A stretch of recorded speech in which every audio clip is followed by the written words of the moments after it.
Lesson 311. Today, we finally get to talk about cosecant, secant, and cotangent. We're finally getting to look at those. You've heard me mention them at times. I might have even told you how to solve for them, but we haven't, as part of the curriculum, had it come up yet. Today is the day we finally get to deal with secant, cosecant, and cotangent. That's what we're talking about today. So first, revisiting the unit circle. I have a unit circle on your right. What I have over here are what we call reciprocal identities. What is the meaning of cosecant? Cosecant is going to be defined as 1 divided by sine. So help me out real quick. A different identity that we talked about this year was sine, trigonometric ratio identity. Sine as a ratio is equivalent to what? Y divided by R. What that means for cosecant is cosecant, since it's 1 divided by sine, it's the reciprocal of sine, which means cosecant could also be defined as R divided by Y. Good. Now, what does that mean? Let's just say we were talking about the cosecant at pi over 6. If I needed to know the cosecant at pi over 6, what you could do, if you're using your hand trick or if you're looking at a unit circle, is the sine is the Y value. The sine at pi over 6 is 1/2. So if you're looking for the cosecant at pi over 6, what you do is you take the reciprocal of this. So instead of it being 1/2, it becomes 2. Okay, let me show you the hand trick. Let's say we're finding cosecant of pi over 6. Which finger would you bend? Look at your left hand, looking at the palm, because I'm giving you a pi. You're looking at the palm of your hand. Which finger is the pi over 6 finger? The ring. If you're doing cosecant, you'd still bend. No matter which one we do, we just bend the ring, flip your hand over. But cosecant is going to be R over Y. So we'll still say, how many Y fingers do you have? 1. But instead of saying 1 divided by 2, we'll say it's going to be 2 divided by 1. Cosecant and secant are always going to be 2 over fingers, square root fingers. So I'll say that again. Cosecant and here secant are always going to be 2 divided by the square root of fingers. So cosecant is the reciprocal of sine. Secant is the reciprocal of cosine. Cotangent is the reciprocal of tangent. So sine is y, cosine's x, tangent is, let's say that again. I'm not getting enough participation here. Sine is y, cos is x, tangent is y over x. What does that mean cotangent is? X over y. And I threw in another name here. This identity, this right here is called the reciprocal identity. This one, that's what this name is right here. If you read the paragraph, these are the first set here are all called reciprocal identities. This here is called the quotient identity. That cotangent can be written as cosine divided by sine, or you can think of it as x divided by y. Okay, so there's your setup. So with that, let's jump into looking at some problems, looking at some graphs, things like that. Let's start here. It says in this sketch, theta is in standard position. Do y'all remember what standard position means? It's very important that you do. The angle starting at the positive x-axis. This is beginning, the initial ray, that's what you'd call that. The initial ray is on the positive x-axis. The initial ray on positive x-axis. That's what that means. Positive x-axis. There we go.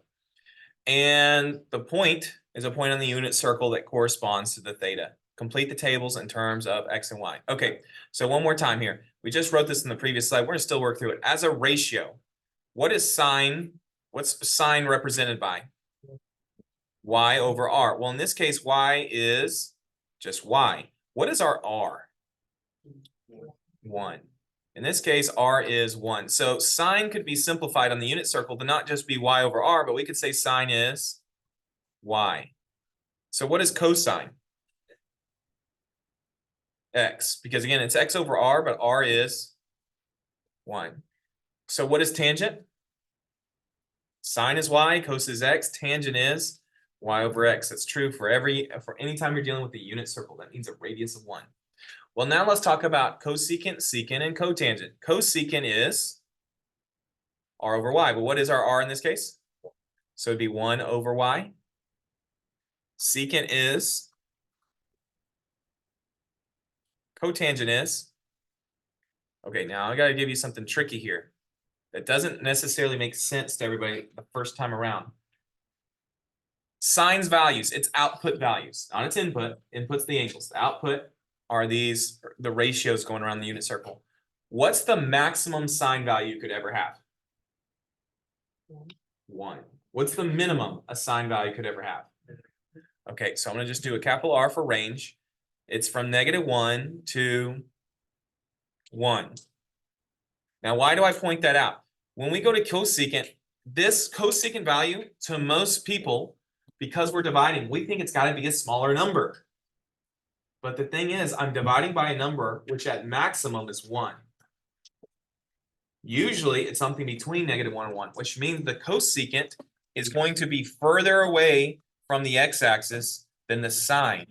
Cosecant will be further away, and at best will be the same point. At the maximums, they will touch each other. At the minimums, they will touch each other. Other than that, the cosecant is going to be further away than the sine at all times. Here is its range. Its range looks like this, from -infinity up until a -1. And it can equal -1. If y is -1, if y is -1, then 1 divided by -1 will be -1. Union 1 to positive infinity. So if sine only exists between -1 and 1, cosecant exists everywhere except for the values in between -1 and 1. Now, sine can actually equal -1 and 1, and so can cosecant. But sine's the values including -1 and 1 and in between -1 and 1. Cosecant's all the values outside, except it does include -1 and 1. Now, this same is true for cosine and secant. This is the same. You can, this is the same. I'll just say ditto. If I say ditto, do you know what I mean when I say ditto? It's the same exact thing. Okay, this is the same. Maybe I should just say same.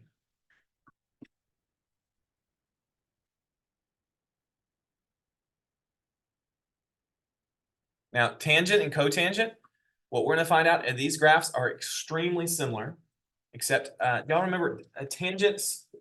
When you look at tangent's curve, what was its shape? It wasn't a wave. It was something repeated over and over and over. What was it repeating? S curves. Very good. Do you remember how tangent always increases or always decreases? Yeah. Cotangent is exactly the same, except it does the opposite. If tangent's increasing, that means cotangent is decreasing. They're both S curves. If cotangent is increasing, that means tangent is decreasing. They're going to be the opposites. Okay, but they're both S curves. Both are S curves. Both have all reals. You can say YER here. We want to write that in. YER. It's always all reals on these two. YER on the output. They're all reals. This will have a vertical asymptote when x equals 0. This one will have an asymptote when y equals 0. So they'll have asymptotes at different locations. Okay, so there's your table. It gives you the ratios right there and how we come about those. Now let's look at part B. In part B, it says 4 trigonometric functions, sine, cosine, cosecant, and secant, have a period of 2 pi. What does it mean if your period is 2 pi? Without reading it, you tell me. What does it mean to have a period of 2 pi?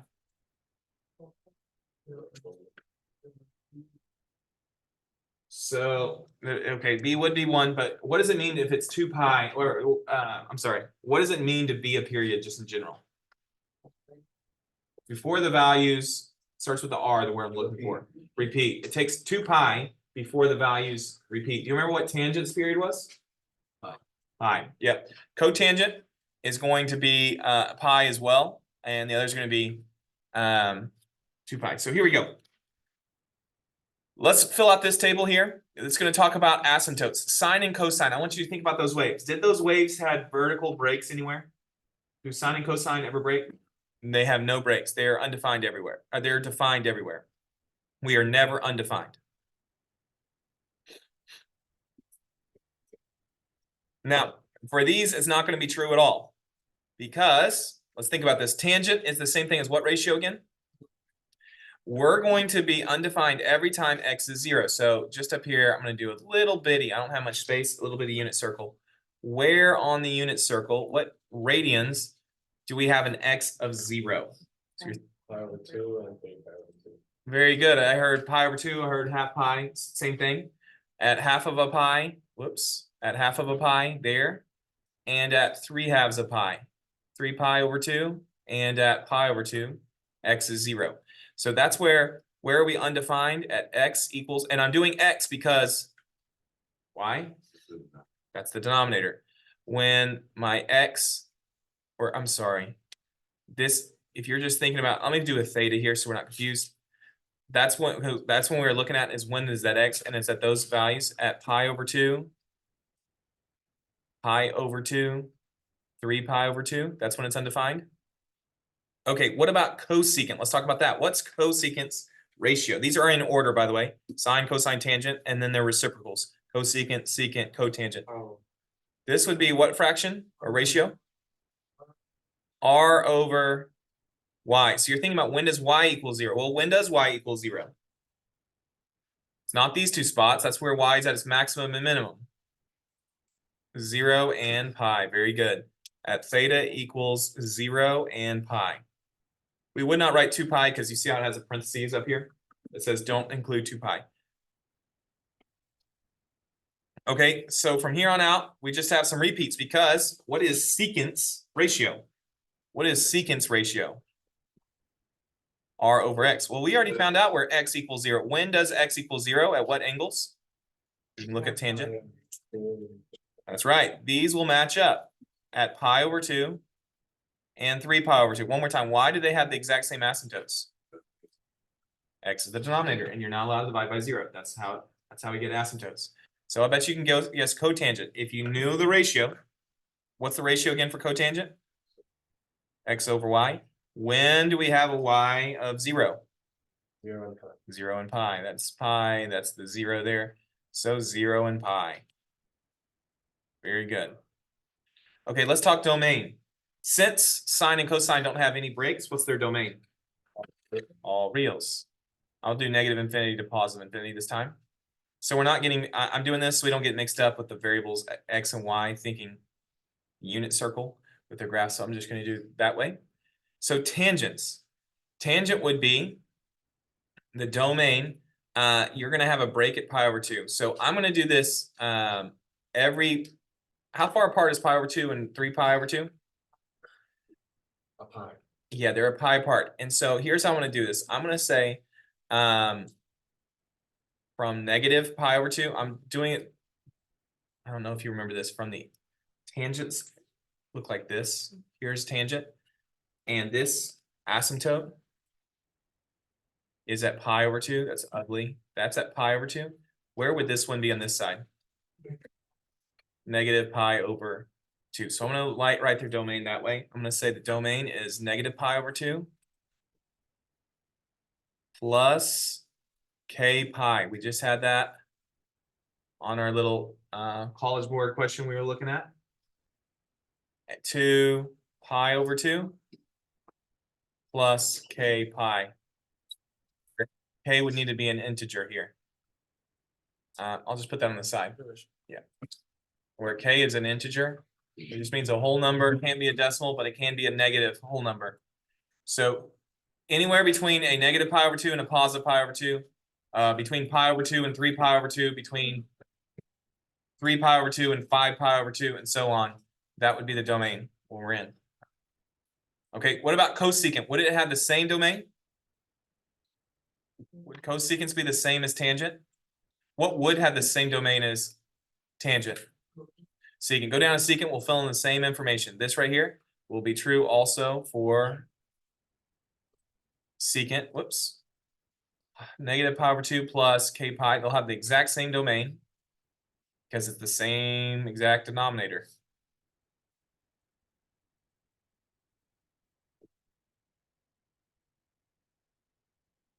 So what does it mean for cosecant and cotangent? They're going to be defined between 0 and pi. There's a little bit easier to write. So we'll write theirs. It's going to be between 0 and pi. Again, it'll be 0 plus k pi to 1 pi plus k pi. And you could actually reduce that if you wanted to. I'm going to leave it like this because I think it will make more sense to you if you look back later on.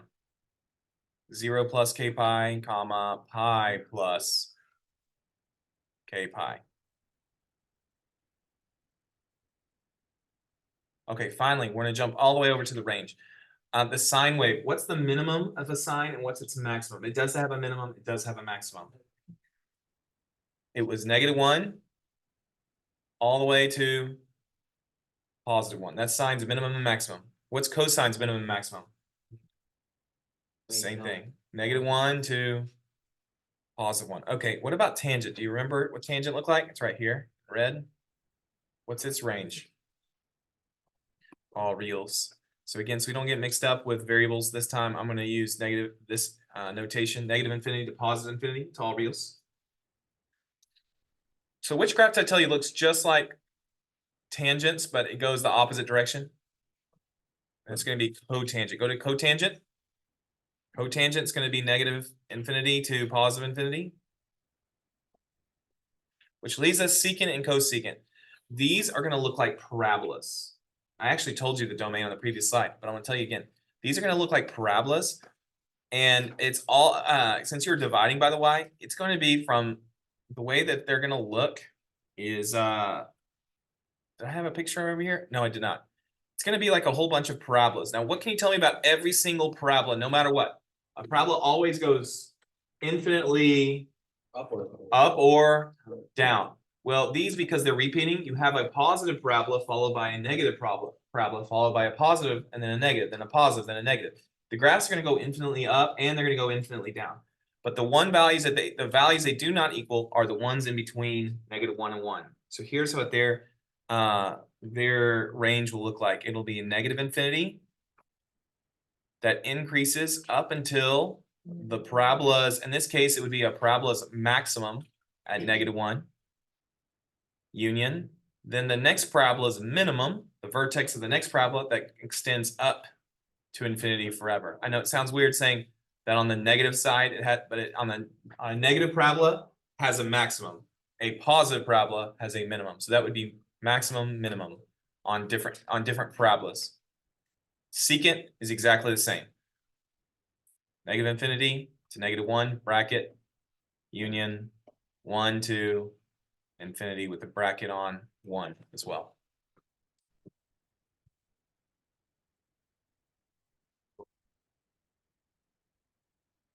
Okay, a lot of information in there to gather. I get it. But there's your table to look at some values. Just to complete my list, I'm going to go ahead and just put sine is y over r and cosine is x over r. I'm going to go ahead and just put that there. All right. So now let's look at the graphs of each of these.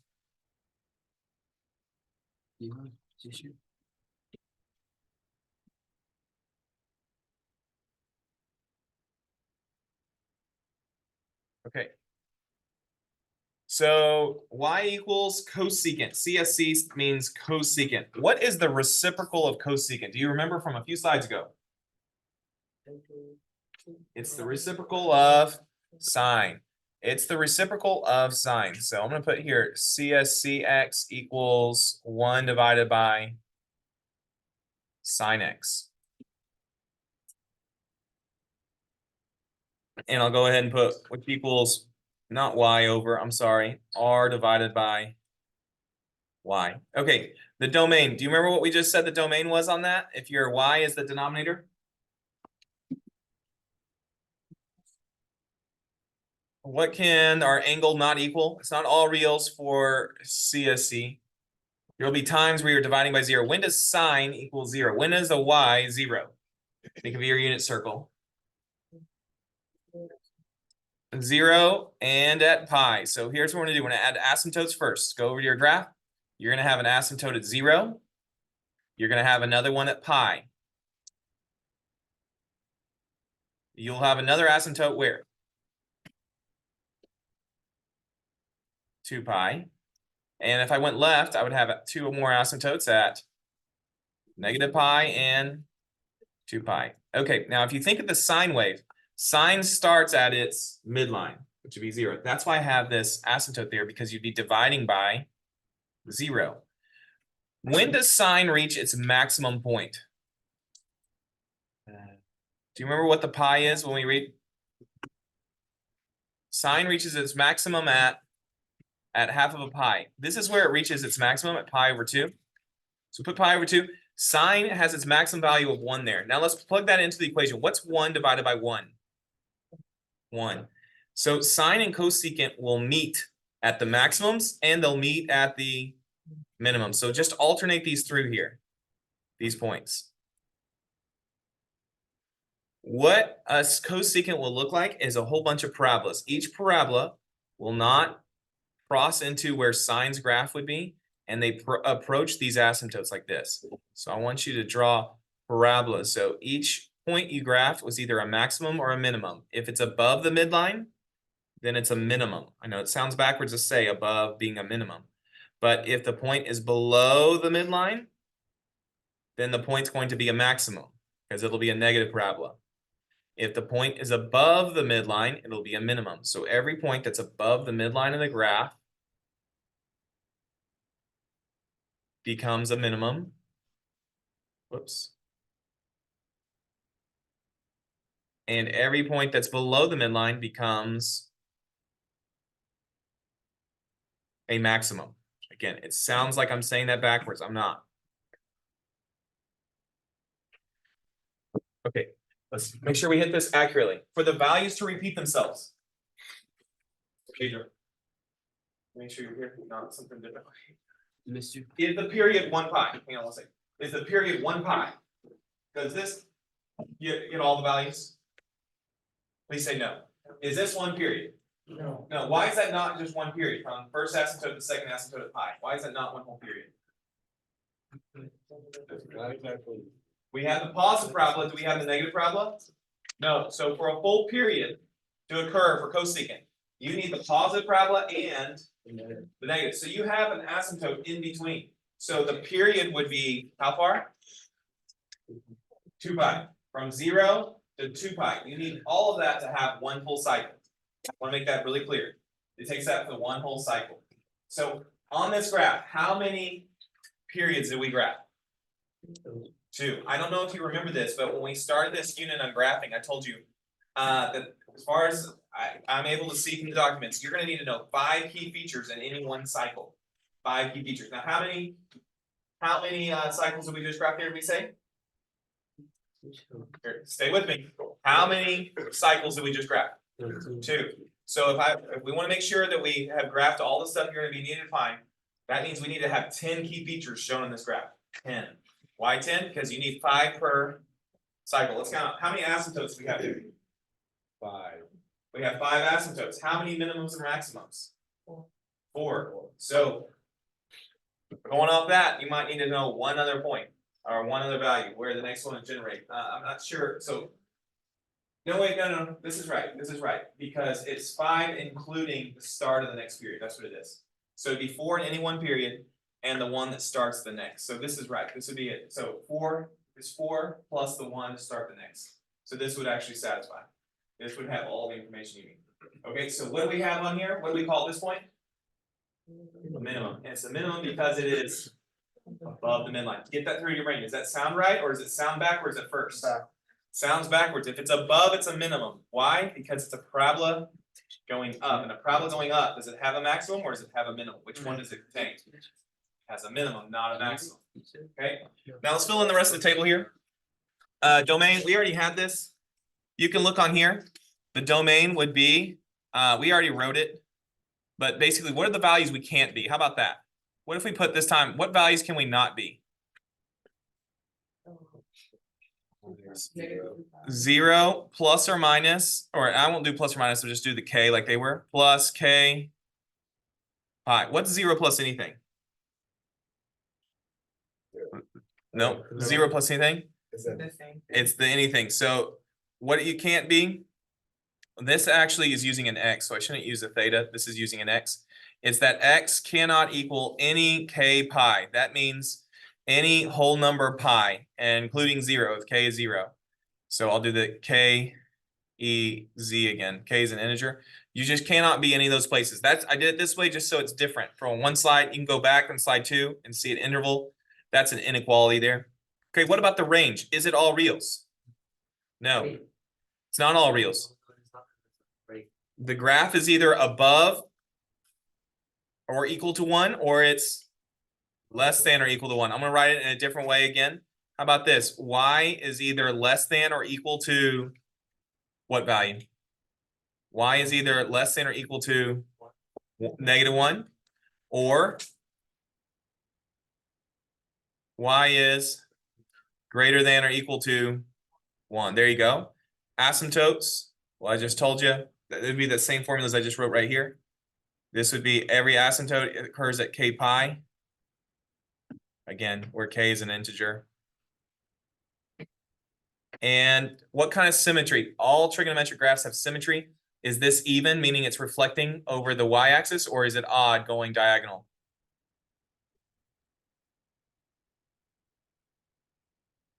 Odd means across the origin, which looks diagonal, or is this even? What type of symmetry does this have?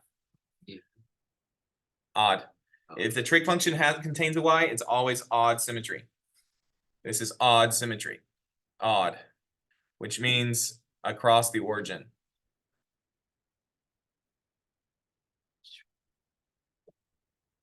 Okay, so it's odd symmetry is what they call that.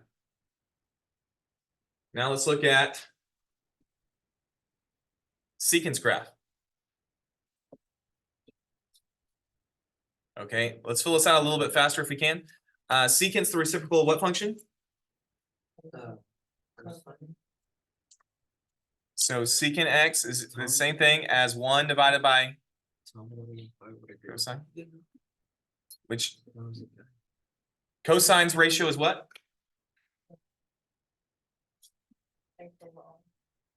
Cosine is, are we in agreement on that? What sine is y, cos is x. So secant is going to be r over x. Okay.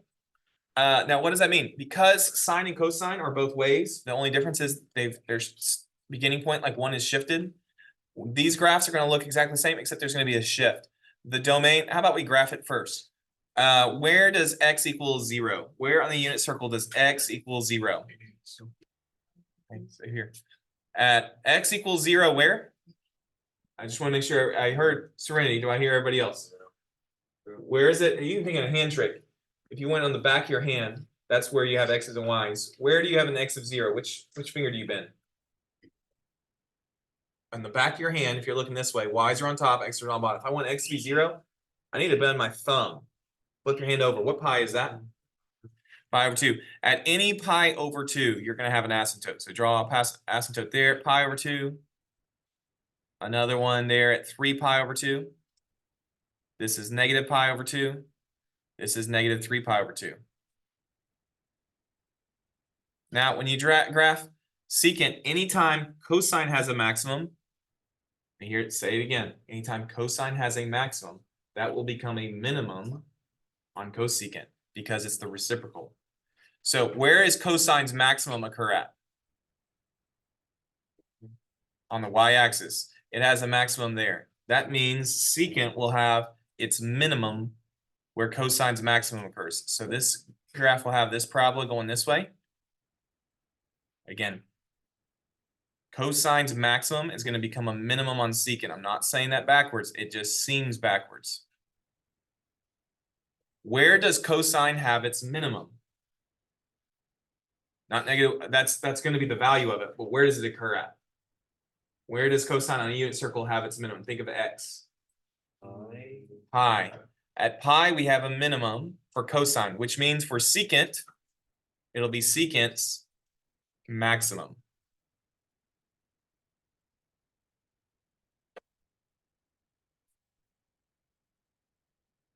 And you can just alternate these through again. So secant and cosecant, they alternate maximums, minimums, negative parabolas, positive parabolas. And these would go on forever and forever. There is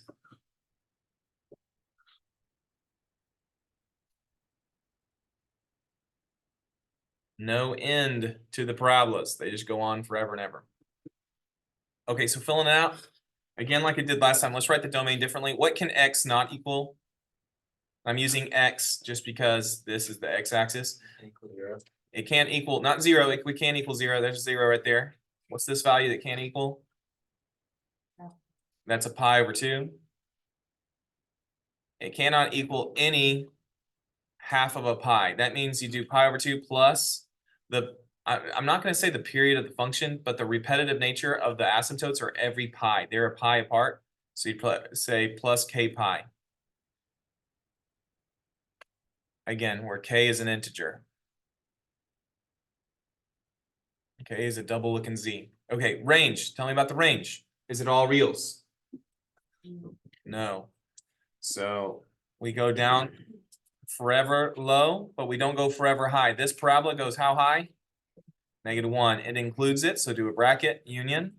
Now the positive parabola goes as low as 1, and it goes infinitely high. It increases without bound. Okay, the asymptotes, they occur wherever the domain breaks. So basically change it to a normal equal sign, and we'll have our asymptotes formula.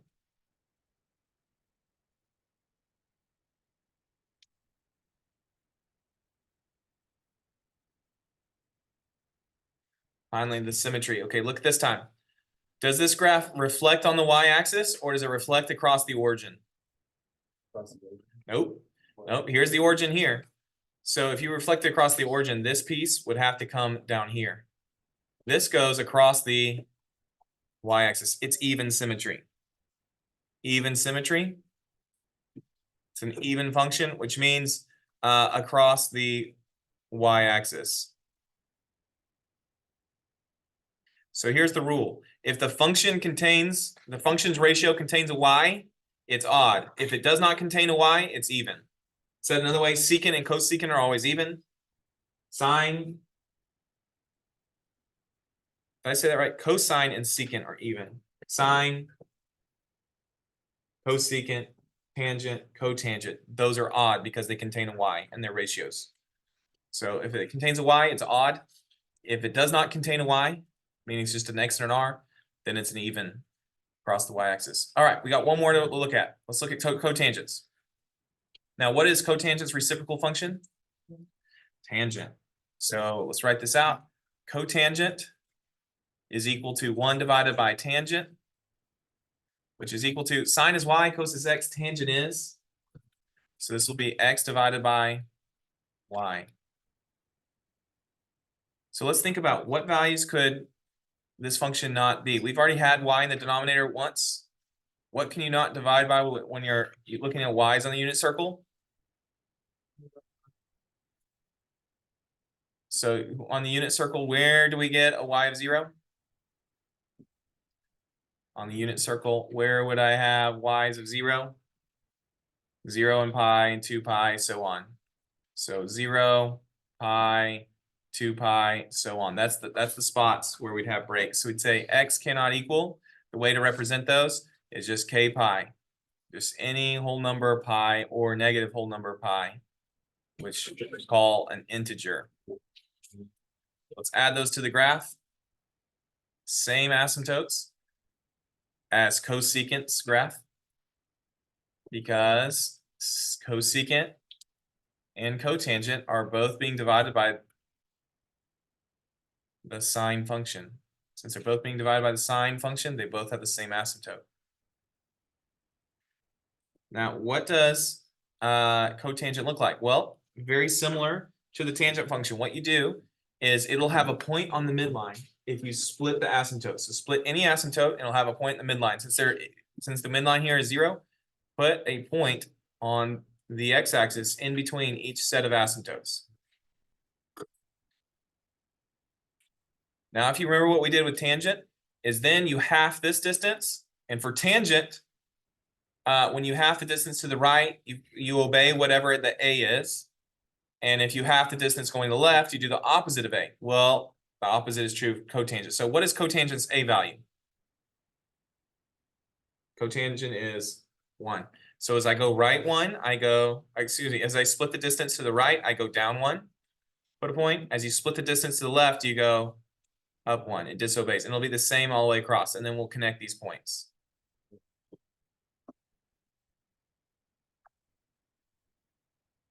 Okay, let me go up here. Myself. Now we connect those points. So this is an S curve. And I want to remind you that that intersection on the midline is an inflection point. What does it mean to be an inflection point?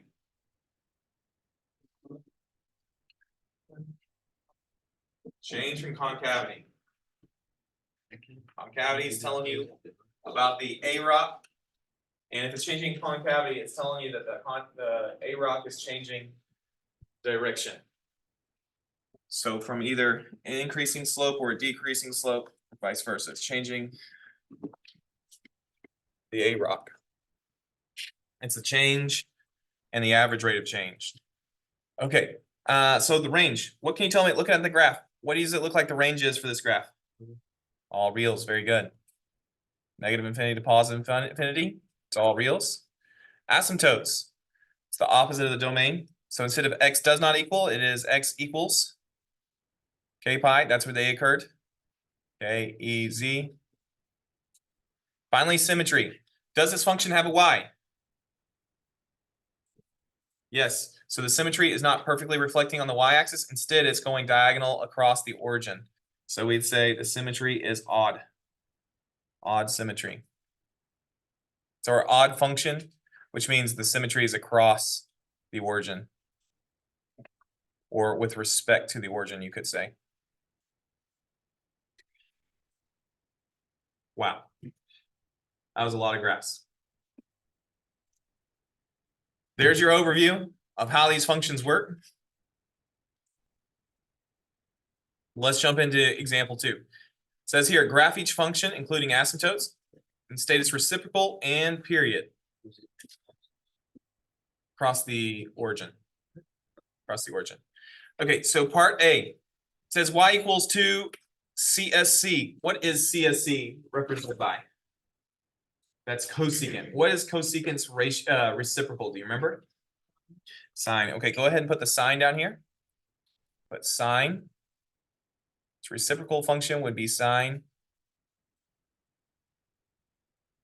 You know what? I'm just going to write sine like this so you can see what I'm talking about. Reciprocal of sine. To solve for the period. The period for sine is what? 2 pi. It's the same for CSC. It's going to be 2 pi, and we're going to divide it by b. So the formula is 2 pi divided by b. What's my b in this period, or this problem? 2. It's this division of 2. So I should say it's 1/2. Technically, the b is 1/2.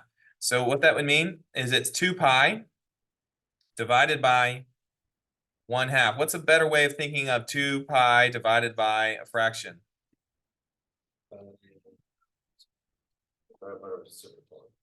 That's right. 2 pi times the reciprocal of the fraction. What is 2 pi times 2 over 1? 4 pi. We're going to have a period of 4 pi. Okay, how do we do the asymptotes then? Here's how you do the asymptotes. We know the x, you take the argument. Cosecant is supposed to have an asymptote where? Where's the first asymptote for, meaning where is sine 0? Because you're dividing by sine. Where is sine 0? Here. At 0.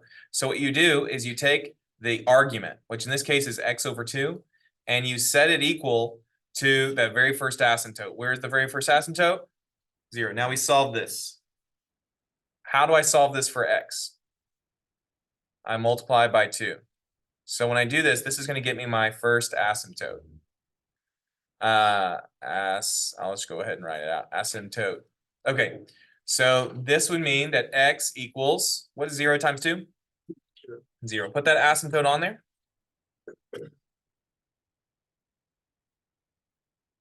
Now that's when sine hits 0 the very first time. And so we'd have that asymptote. We just found the period is 4 pi. That means you're going to have another asymptote at 4 pi. But here's the deal. Sine doesn't just equal 0 at its start and its finish. It's going to have a 0. Remember, sine's a wave. It's going to go up to its maximum, then it's going to go down to its minimum, and then it's going to come back and hit be 0 here. So it'll go maximum, down to its minimum, and then back. It has to hit 0 along the way. So where along the way do you think cosecant's going to have another asymptote? That's right. So it's going to have an asymptote in between its period. Cosecant and secant will have an asymptote in between its period, like that. Okay, now sine. When does sine arrive at its maximum? Does it do, let's say this is a positive. So you know how sine usually goes up first? Okay, hang on a second. Just one second.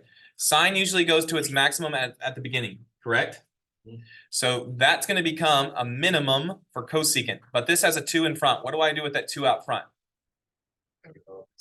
I go up to 2. So I'm not going to go up to 1 here. I'm going to go up to 2. That's going to be a point.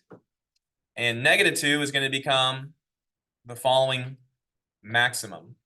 If I go this way, -2 will be a maximum.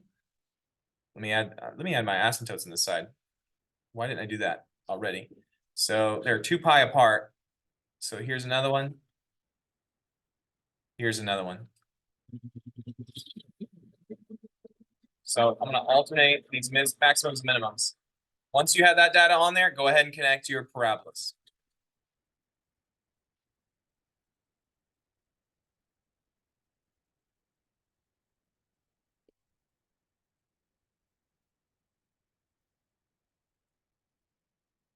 So a lot of graphing cosecant and secant is not by knowing new information for cosecant and secant. It's by knowing your sines and cosines. If you know your sines and cosines values, or a lot of graphing that is matching the maximums and minimums from a sine and cosine. So remember, a sine's maximum will become a cosecant minimum. A sine's minimum will become a cosecant's maximum because it's backwards. They become these parabolas like that. The midline, notice sine and cosecant and secant will never cross into the midline. It'll never cross into where the sine curve would exist. Now that's a lot to take in the first time. I get it. So I'm going to do it again. Come over to part B. And just to clarify, I want to make sense of this. If they don't give you a parenthesis, you see how there's no parenthesis on this?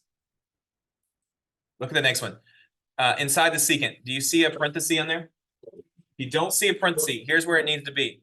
After the last letter of the tangent, the trig function, put a parenthesis there. And then if they don't include a parenthesis, the parenthesis always goes immediately after the x. So put a parenthesis like this. So to help us out, I'm shifting up the midline. I'm going to go ahead and put that on the graph. Here's a midline for us to look at. That's going to be the midline of this graph. Okay, now let's pick up secant. What is secant's reciprocal? Secant's reciprocal is cosine. So I'm going to go ahead and write in cosine over here. So I'm going to be thinking about the cosine graph. Now, what is cosine's period normally? 2 pi. 2 pi. So this one will be 2 pi divided by b, just like cosine. What's my b? 3. It's still 2 pi divided by 3. So if this did not say secant, if it said cosine, it would be exactly the same. Still 2 pi divided by 3. Their periods will be aligned. Now let's think about, since this is a cosine function, we're going to have an asymptote. We're going to have an asymptote anytime cosine is 0. So on a unit circle, where does cosine equal 0? Oh, where does the x value? Cosine's x? Pi over 2 and pi over 2 and now when you solve for asymptotes, here's what you have to do. Just start with the 3x and you set it equal to the very first asymptote. What's our very first one? Pi over 2. This is for finding asymptotes. That's hard to read when I'm just writing. Let me try that again. This is for finding asymptotes. So you take 3x, you set it equal to pi over 2, the very first asymptote. And now you just solve for x. How do I get x? Divided by 3. So now x would equal, this is the asymptote. What's pi divided by 2 divided by a 3? That's not a reciprocal time. This was already being divided. Now it's just divided by another number. That's like pi divided by 6. So our first asymptote is going to be pi over 6. that is halfway to pi over 3. So let's add in an asymptote at pi over 6. Here it is. Add in an asymptote there. Now we know there's going to be a period of 2 pi over 3. So here's 2 pi over 3. Since I'm shifted right, I go to 2 pi over 3, shift right, 1 box. This is our next asymptote right there. So notice this is a period of 2 pi over 3. If you're like, wait, 2 pi over 3 is on the inside. Yeah, but 0 is 1 to the left. So I need to make sure that 2 pi over 3 is 1 to the left of that asymptote as well. So that's the period. Now remind me, in a period, if this is cosine, would begin at its maximum. Would it go through and only hit its minimum and then be back at the 0? Or does it go minimum to a maximum? It's going to have 2 zeros along the way. We have a 0 in between this for cosine, which means another asymptote in between. Put another asymptote in there. So in between a period of cosine, a period of secant, you will have an asymptote in between its period. So there was its first asymptote. There's at the beginning of the period. There's the end of the period. You have one in the middle, just like over here. So now let's go. Now we know we have a asymptote every 2 blocks. So I'm going to fill it in all the rest of the way. Every 2 blocks, we have another asymptote.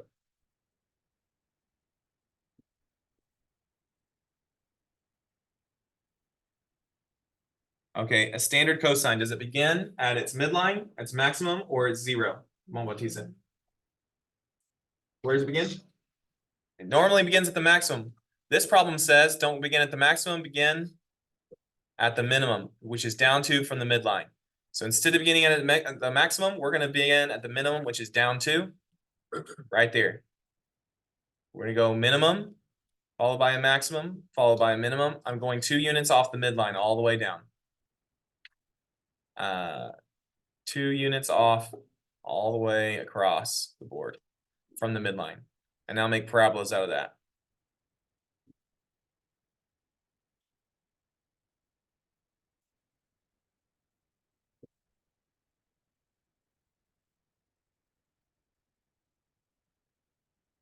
Yeah.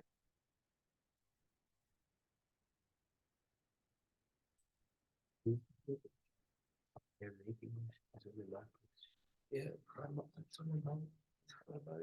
she said has.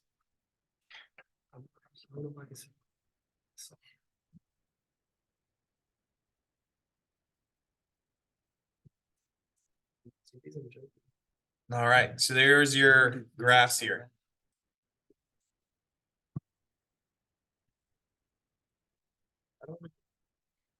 Okay, questions over that? Knowing your graphs, it's a big time. It's a knowing sine and cosine. No sine and cosine, that's how you find out the reciprocals here of secant and cosecant. All right, let's flip on over.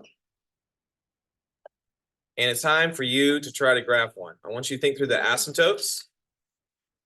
And cotangent works a little bit different, but find its asymptote, reciprocal, and its period. DOL number 1.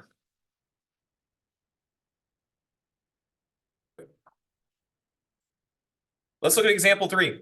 So now let's think about how we could solve these without using a calculator or a unit circle. So secant 13 pi over 3. The first thing I want to do today, I want to practice 13 pi over 3. We can get our finger, but then we're going to have to figure out if it's positive or negative. So let's just, if it's giving me a pi, which side of my hand am I looking at? Or I should say, if it's the regular secant function, not its inverse, do I look at the palm or the back of my hand? What should I be looking at? The palm. The palm. That's the pi side. Look at the palm of your hand. Which finger is a pi over 3 finger? Bend your index finger, flip your hand. Okay, it's important that you know secant is the reciprocal of cosine. We need to know cosine fingers. How many cosine fingers do you have there? 1. So what you would do is you would do the square root of 1, but this time in the denominator. Now cosine is always divided by what number?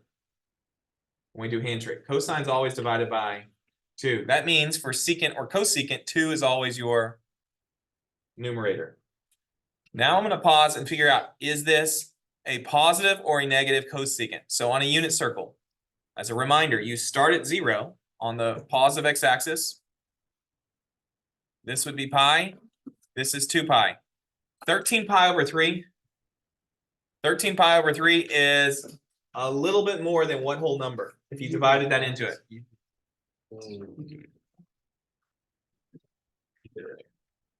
What is 13 divided by 3 roughly as a whole number? What's it closest to? It's closest to 4 pi because that would be 12 over 13. So it's just a little bit more than 4 pi. Where would 4 pi be? Right. This would become, if you kept going around, this could become 3 pi, and this would become 4 pi if you kept on going around. Since I'm a little bit more than 4 pi, I would be around 2 pi. I'm over here. Is that positive cosine or negative cosine? Positive. So secant's also positive. It's a positive value. So secant will be positive because it's a positive x value. Let me write it this way. X is greater than 0 over here. We're on the right side of the graph. So therefore, it's the positive of it. Now let's reduce. What is the square root of 1? 1. So 2 divided by 1 is 2. That's our answer. Okay, let's do another. Cosecant is the reciprocal of which function? Sine. So we're going to be doing sine.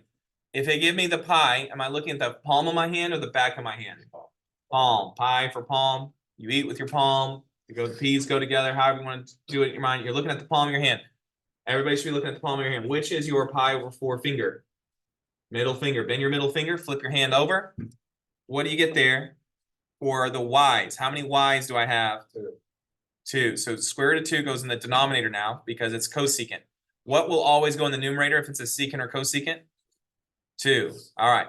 Now let's figure out if this is positive or negative. So here's our graph, our unit circle.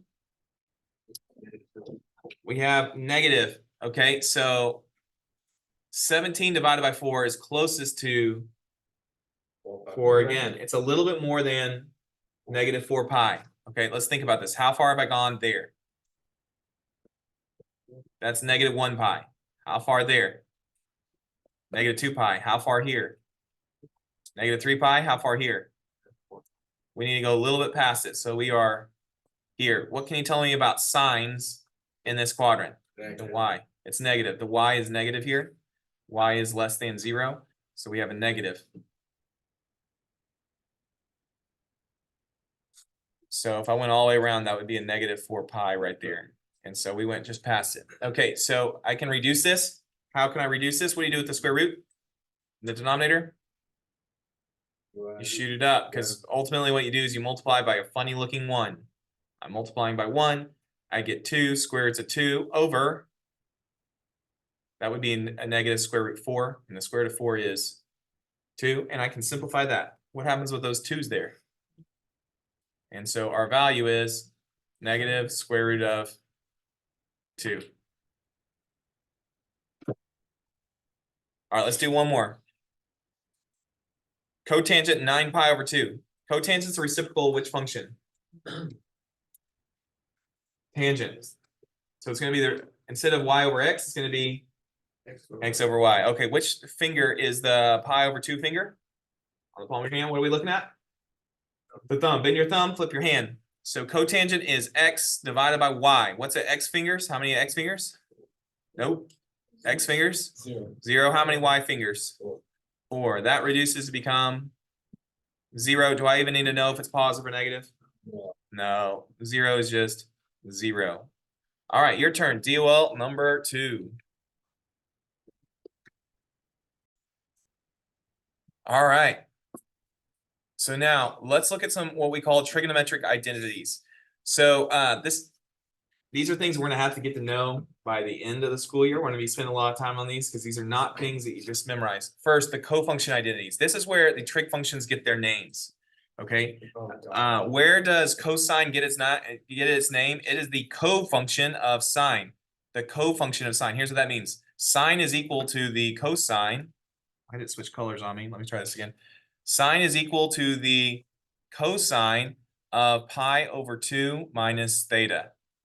That is a cofunction. Sine becomes a cosine. You hear it? Sine becomes a cosine. Now, cosine does not become a cosine. Cosine would become a sine. A secant's cofunction would become a cosecant. Now you might be going, what is this pi over 2 minus theta? Well, I'm about to show you. And a cosecant would not be, when you do a cofunction, would not become a cosecant. Instead, it would just become a secant. Finally, tangent. I'm not finally, I haven't scrolled down all the way. Tangent's cofunction would be a cotangent. And cotangent becomes a tangent. We dealt with those. We dealt with some of those earlier. We dealt with sine and cosine as cofunctions earlier. So there's your full list of cofunction identities. Now the reciprocal identities, we've had this on the lesson. If you did the reciprocal of sine, what do you end up with? What is sine's reciprocal? Cosecant. What is cosine's reciprocal? Secant. What is tangent's reciprocal? Cotangent. What is cosecant's reciprocal? Sine. What is secant's reciprocal? Nope. Nope. Nope. Cosine. And what is cotangent's reciprocal? Finally, we have two quotient identities. When we say tangent is y over x, we could translate y into being what function? Sine.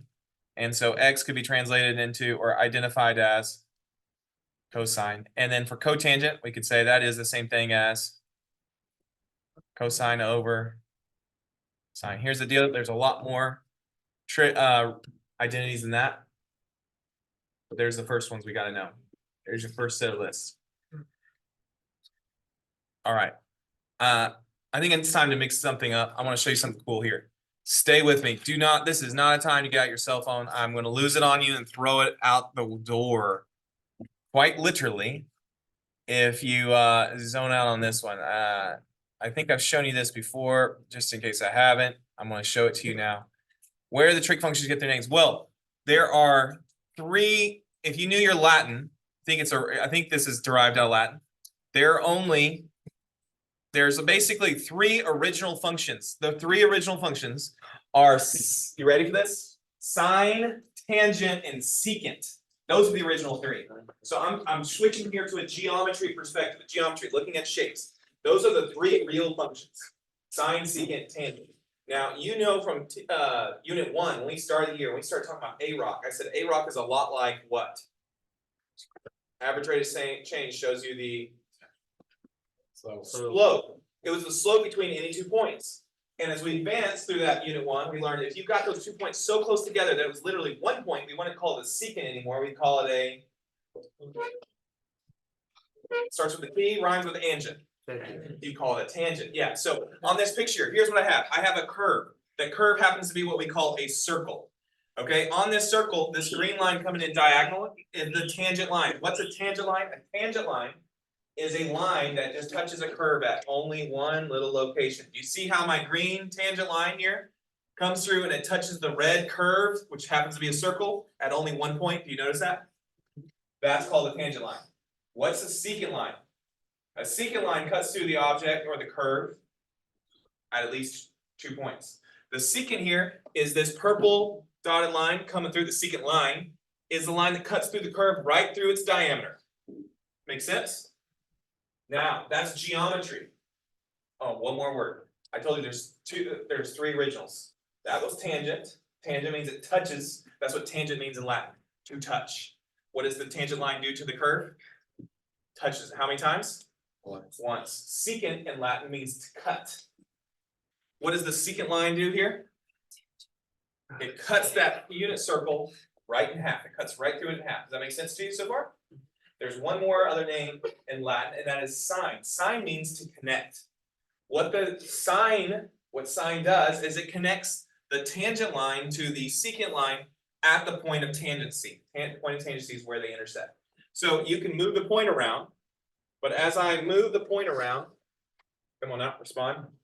As I move the point around, oh, there we go. As I move the point around, notice all my values change. So Wherever the point of tangency is, the sign's what connects the tangent line to the secant line at that point.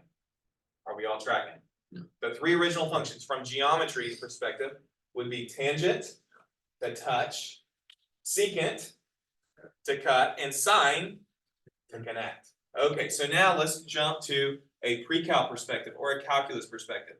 How do we get these six functions? What tangent does is it measures that point of tangency to the x-axis. What's that distance on the tangent line? That distance from there to there, from this point to that point.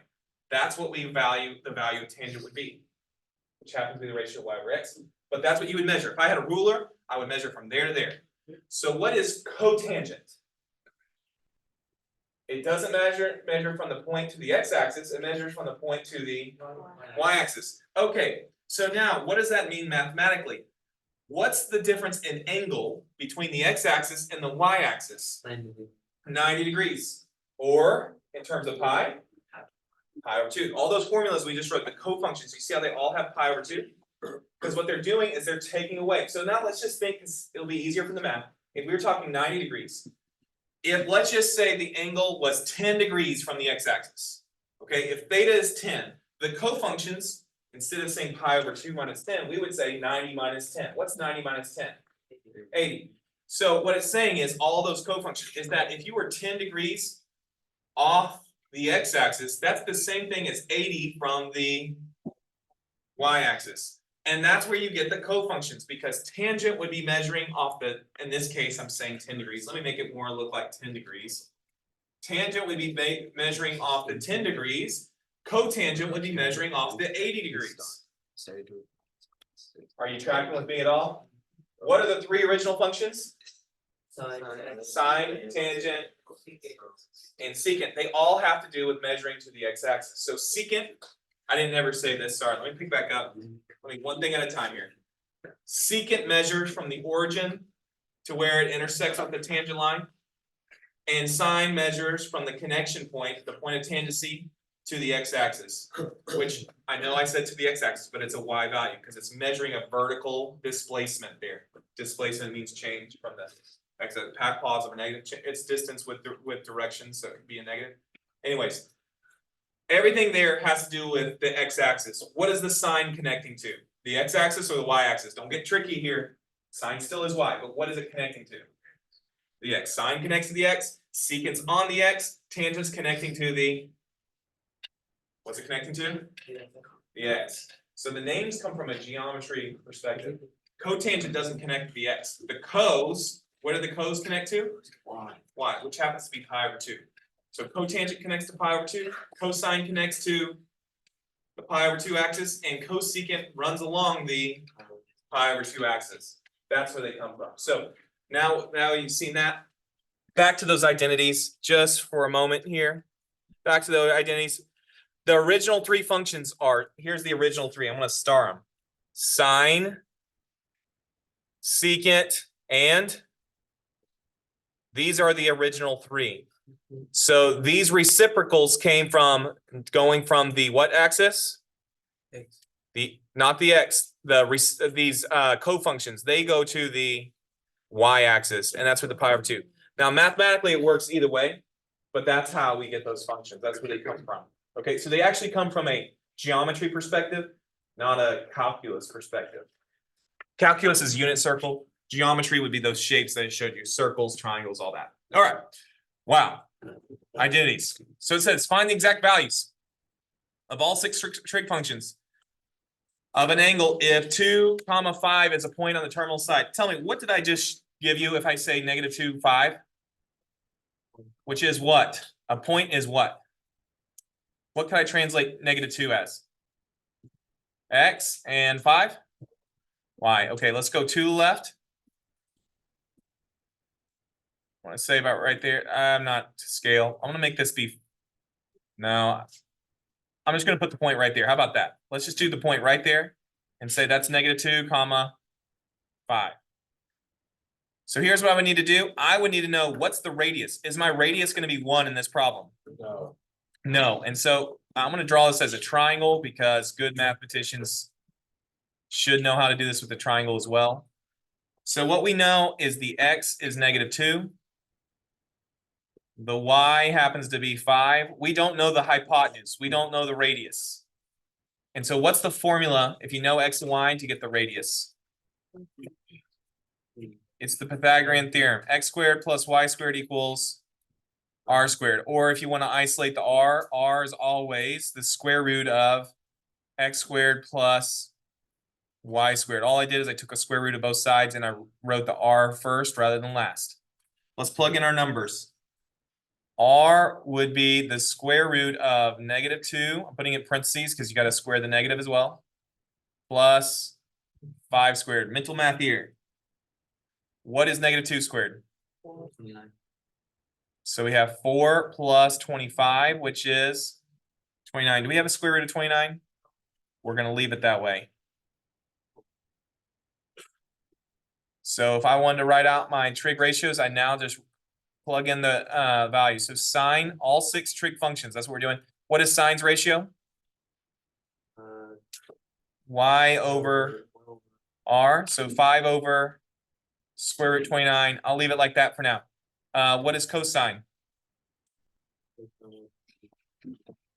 X over R. Come on now. What is tangents? So y over -2. Okay, the reciprocals here. How about CSC? You just take the reciprocal, square root of 29 over 5, secant over -2, and then finally cotangent, -2 divided by 5.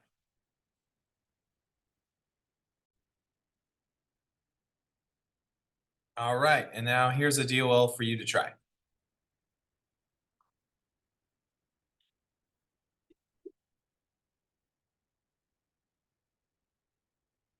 Okay, picking back up. Hopefully you remember that sine represents the y value, so you have a negative y. Cosine represents the x, so you'd have a positive x. Hopefully use that to plot where your graph could be and solve from there. All right, let's take now a look at our final example, example 5. It says, let's graph the function y equals 2 cosecant of x, the quantity x minus pi over 2 minus 1. Okay, now you might notice, or you might remember maybe, that this might be a cofunction because of the pi over 2. We'll see as we go along. But let's first write out our values. What is the value of A? Our A is our amplitude. It is 2, amplitude of a wave, I should say. But our A value is 2. Our B, no, it's not pi over 2. That's going to be our C. Our C value is pi over 2. But our B is the number that's attached to the X, which in this case would just be a 1. And then our D value is obviously -1. Okay, so if we were going to graph, I want to just go ahead just for a second here and add what would seem like a midline here at -1. That's y equals -1, what I just added. That's not technically a part of the graph, but I'm just adding it there to help us when we graph this. Cosecant, now cosecant's the reciprocal. Do I have reciprocal written here? No, I don't. I don't know why I put midpoint there. On this one, I'm going to just change this to reciprocal on this point. Reciprocal. The reciprocal of cosecant is sine. And so what does that mean for us? I want to consider where the y's are 0. Okay, so on this little unit circle I'm adding, I want to know where the y's are 0. So it won't be here. These would be the maximums and minimums. It's going to be these places. So if you think of like 0 or pi or 2 pi, so that's where the asymptotes will occur. 0, pi, 2 pi, 3 pi, 4 pi, so on. That's where they'll occur without a transformation. Well, this one does have a transformation. So how you do is you take the argument, and this is for my first asymptote, is I'm going to take the argument, which happens to be x minus pi over 2, and I'm going to set that equal to 0, the very first value where sine, the y, would be 0 since it's the reciprocal of sine. Now what I'll do is I'm going to just solve this for the argument, which means I need to add pi over 2. And we're going to, at this point, have our first asymptote. Our first asymptote will be at x equals pi over 2. That's our first asymptote. X equals pi over 2. And so let's add this to the graph. X equals pi over 2 is right here.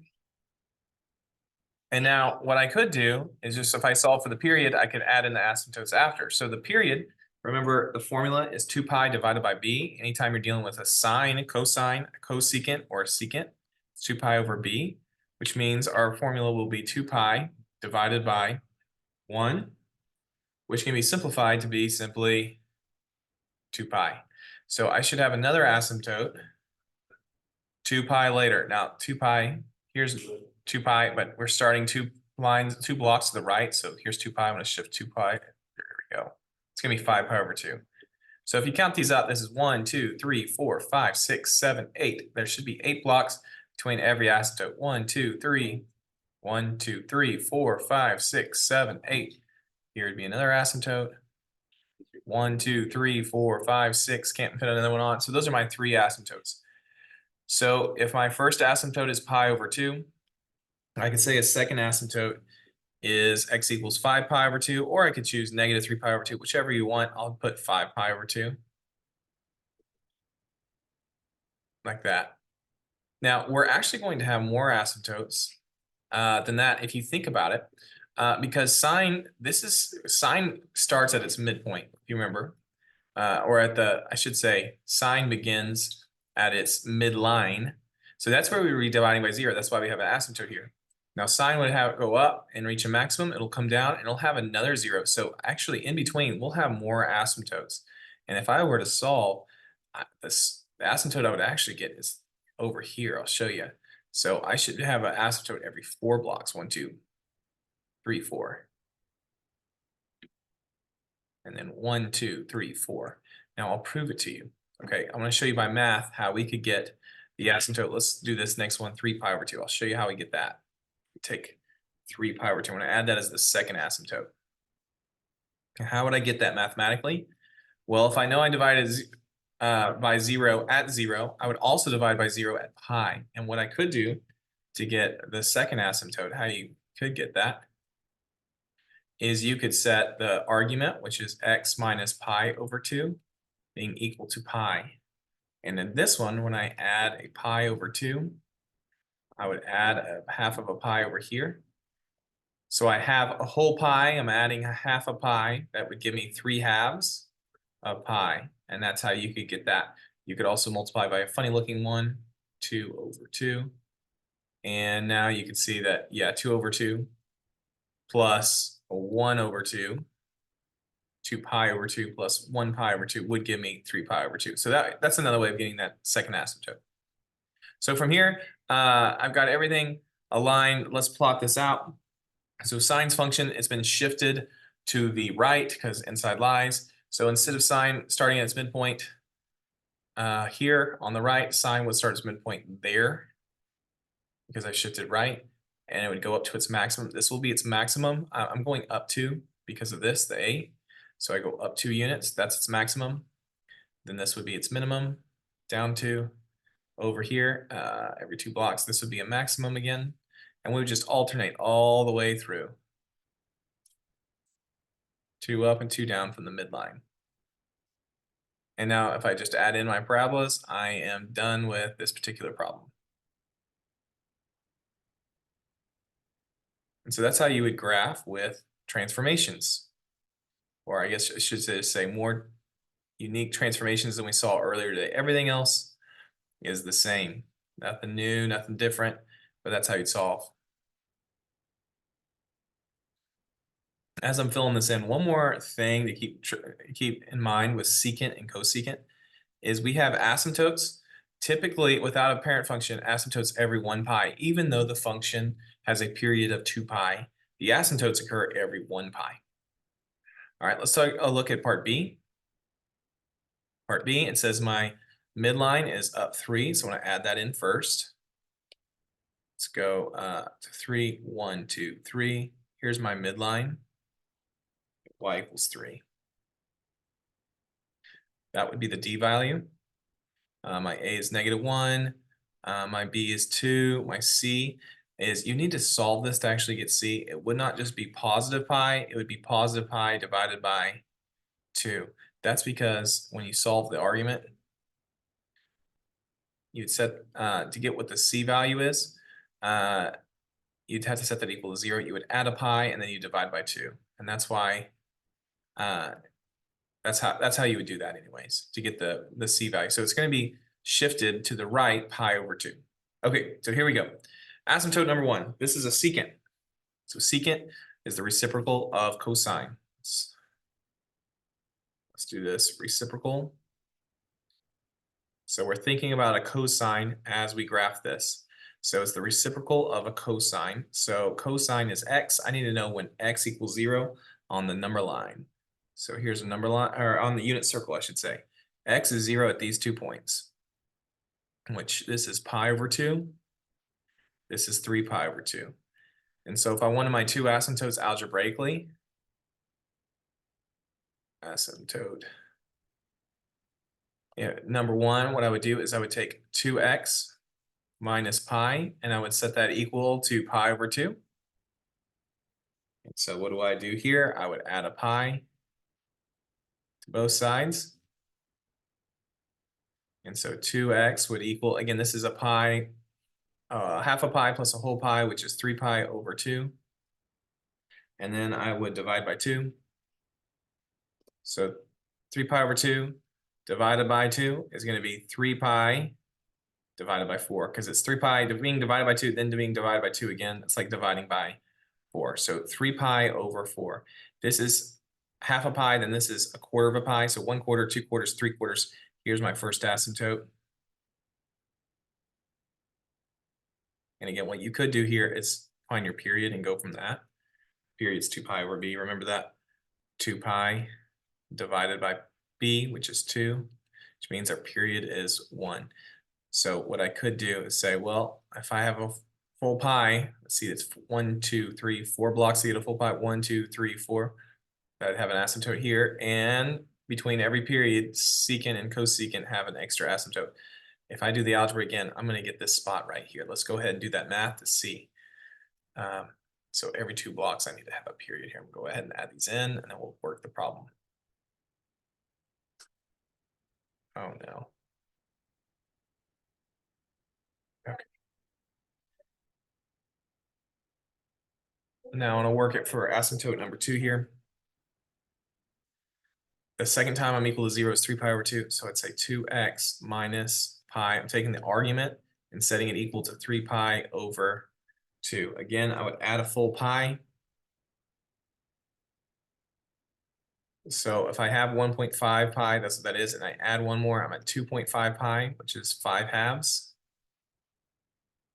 of pi, and then you divide that by 2. So 5 halves divided by 2 becomes x equals 5 pi. 5 halves being divided by 2 is divided by 2 divided by 2. That's dividing by 4. Our second asymptote here would be x equals 5 pi over 4. And our first was x equals 3 pi over 4. Here was 3 pi over 4. Here's 5 pi over 4. That's what we just solved for. Now, the secant, because it's like a reciprocal cosine, cosine usually starts on the y-axis at its maximum. Because if it's a -1, cosine would start down 1. So secant will start down 1, but we've been shifted a pi. So instead of being down 1 here, I shift all the way over, I'm at that spot there. So I'm in between those two asymptotes. I'm in between 3 pi over 4 and 5 pi over 4, and I'm starting down 1. And so this would be my first secant parabola. And then I would go up 1 over here. This would be my second secant parabola. And you just alternate all the way through here.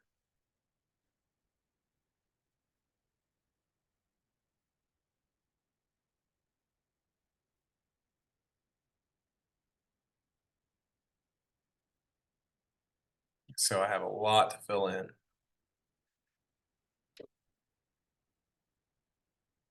And that's what secant looks like, a repetition of a whole bunch of parabolas facing the opposite way of one another. All right.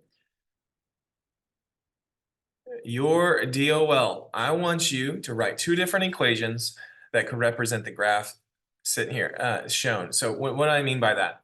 You could write this as a secant. You could also write it as a cosecant. I want you to think through both ways of writing that. And then over here, you could write this as a tangent. You could also write it as a cotangent. I want you to think through both ways for your DOL. DOL number 4, write 2 equations for each problem.